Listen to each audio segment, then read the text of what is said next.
Bismillahirrahmanirrahim. Assalamualaikum warahmatullahi wabarakatuh.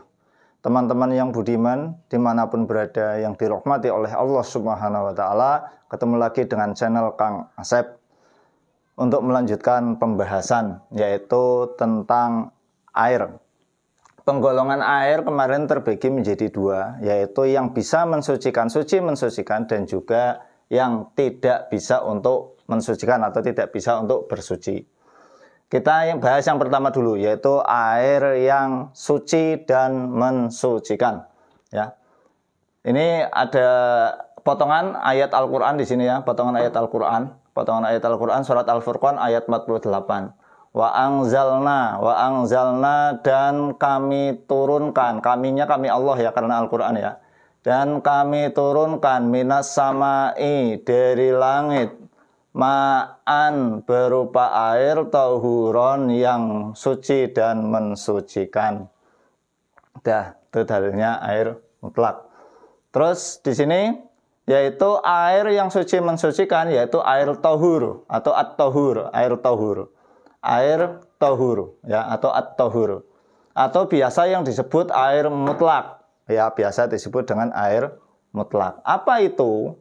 Banyak ini menurut ulama pengertian air mutlak itu banyak.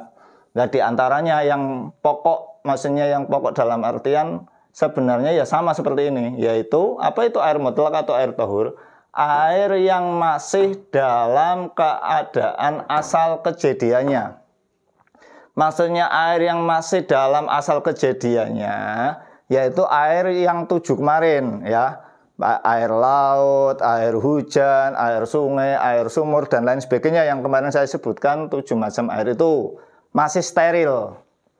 Itu yang disebut air tahur. Air tersebut tidak terkena najis. Kalau sudah terkena najis, sudah bukan tahur lagi. Ya udah nggak steril, disebut air mutanajis, bukan air mutlak lagi. Dan tidak pula tercampuri barang-barang suci yang lain secara berlebihan.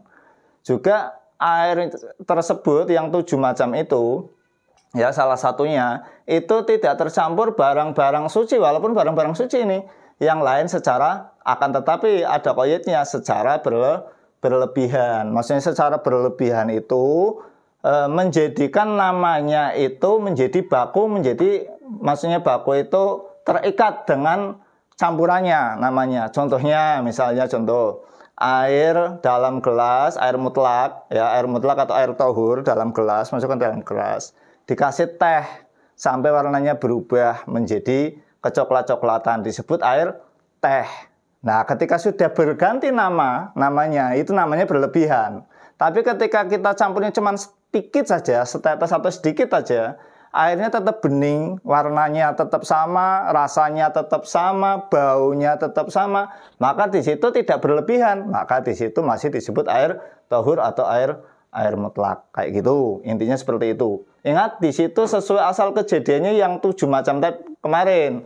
Jangan sesuai asal kejadiannya terus kan ada air kelapa. Air kelapa kan sesuai asal kejadiannya.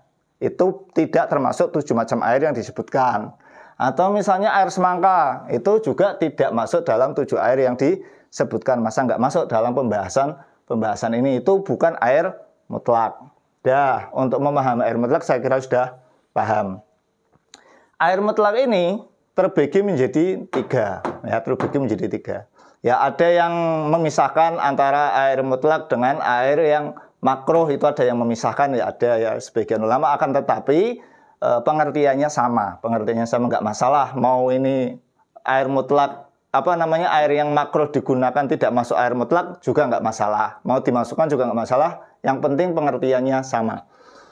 Air tahur itu terbagi menjadi 3, yaitu air yang suci mensucikan serta tidak makruh ataupun tidak haram, ya tidak makruh ataupun haram bila digunakan. Jadi tidak haram dan tidak makruh bila digunakan.